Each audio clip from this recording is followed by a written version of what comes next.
If you're on the forever man hunt, you've likely considered criteria such as having shared values or compatible family goals. But where does SEX fall on the list? An orgasm-free life can be quite dry, literally. I'm Shamika Sanders. Maximize your screens and put in your earbuds or those pods. It's time to listen to Black women.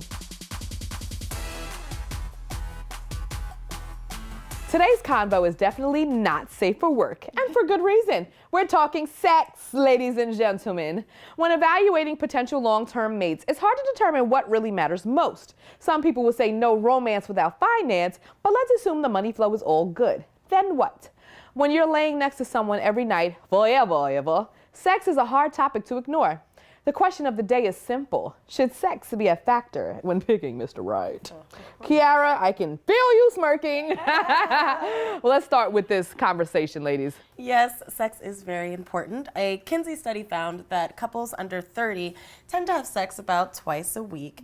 But good sex is not just about frequency. As we know, a bunch of jackrabbiting is not going to get the job done, okay? We need intimacy, foreplay, kindness, satisfaction, varied positions, and all these things lead to a really valuable sex life.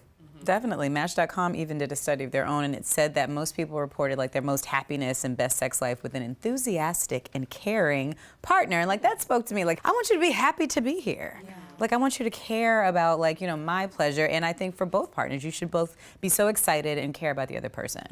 I agree, ladies, but I really want to know what these social media streets are saying. We took to Madame Noir's Instagram and Twitter account and asked, should good sex be a factor when picking Mr. Right? Of course. Shauna E. wrote, yes, as a woman in her 30s, if I'm not being pleased properly, it's not going to work for me. I can't settle.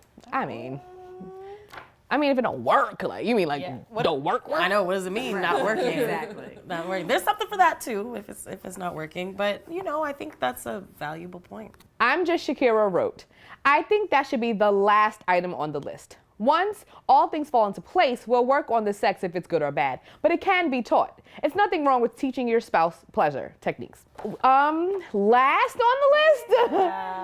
I'm not saying it got to be first, but it sure can't be last. Like, no. Can't be last. Last place don't win the medal, child.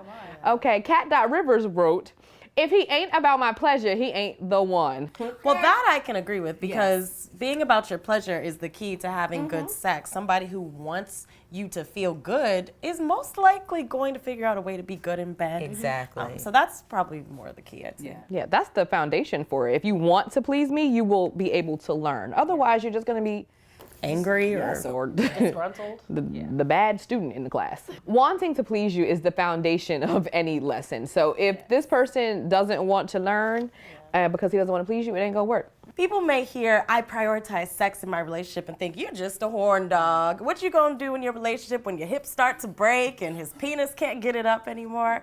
But prioritizing sex isn't just about being real horny. There's also a lot of health benefits. So according to the data and the research, it says that good sex can increase your happiness levels. And as a matter of fact, people who are having good sex, they had the same happiness levels as people who had great salaries. Also, it can help alleviate pain, cramps. It can improve heart problems. The oxytocin that's released can help you get a good night's sleep. And also, it can boost your confidence, self-esteem. So it's a total health experience. It's not just about getting it on. But as always, we took to our MadameNoir.com audience to find out if you prioritize sex in your relationships.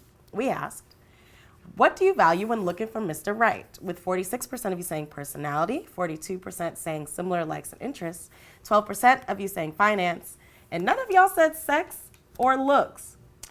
Wow. Could sex fall into similar interests? Because if you a freak and I'm a freak, we into the same thing. We have similar interests. Then I can put that in there right there. I can see that. I can definitely see that. And, you know, I guess when someone's like the number one thing, I can understand. But personality is most important. Because as we talked about, having good sex with an ain't shit dude can have you all types of messed up. We asked, have you ever cheated on a partner because the sex was consistently trash? With 80% of you saying no and 20% of you saying hell yeah. Y'all said hell yeah? They said yes. Damn. Oh man, y'all is cheating. Do you think bad sex is a valid reason to cheat? No. I mean, it might be an understandable reason, but it's not a valid reason. I don't think cheating is an excuse really for anything. I do think that if you put in the work and then the partner is not responding to you, then you have to reevaluate your relationship. But I don't think you should just go cheat because the dick is bad, because if that's the case, it might be able to be fixable. Yeah, and there's a lot of things that can make the sex a little different. Like, I know a lot of women experience dryness when they're on birth control. Like, that's not a reason, if your man steps out on you just because you're not as wet. Like, that's not right. It goes both ways. Yeah. It's not just about men not being able to please. We also ask, do you believe you can teach your partner how to please you sexually? With 98% of you saying yes. That is so good and optimistic. Well, I'm with it.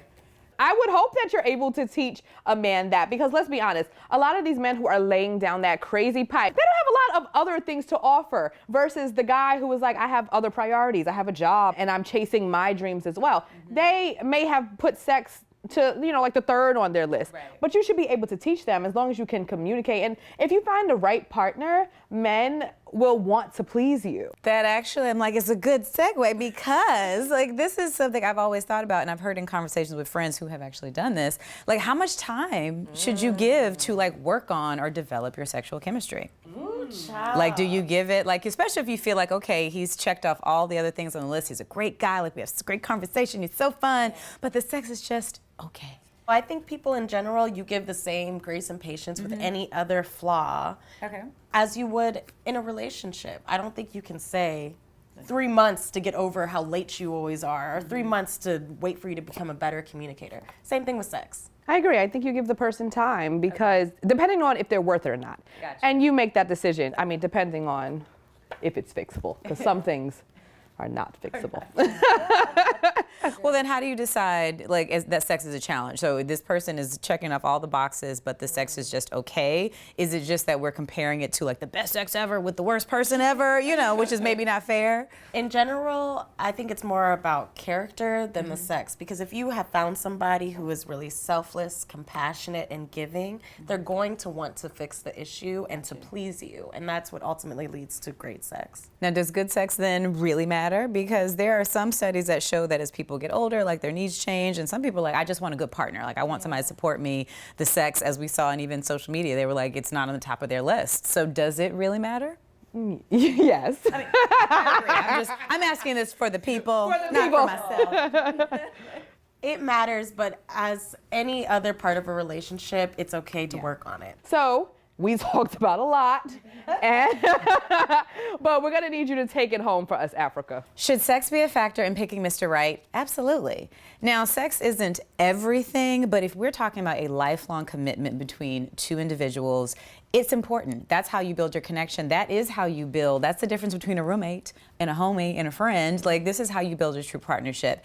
And you should be thinking about, how do I build this intimacy? Because that is part of your responsibility. Yes, in your vows, you're honoring, you're loving, you're caring, you're supporting. But part of it is pleasure. And you can't have a lifelong relationship or marriage or commitment of this sort without a healthy and happy sex life. So I think you should really sit with your partner, talk about the intimacy that you need, what you're willing to give. And as we always love to say here, use your words and have the good sex that you deserve. Great points, Africa. Thank you for taking us home. As always, make sure you check out Hello Beautiful at MadameNoir.com. And until next week, get you some great sex. Yes. Bye. Bye.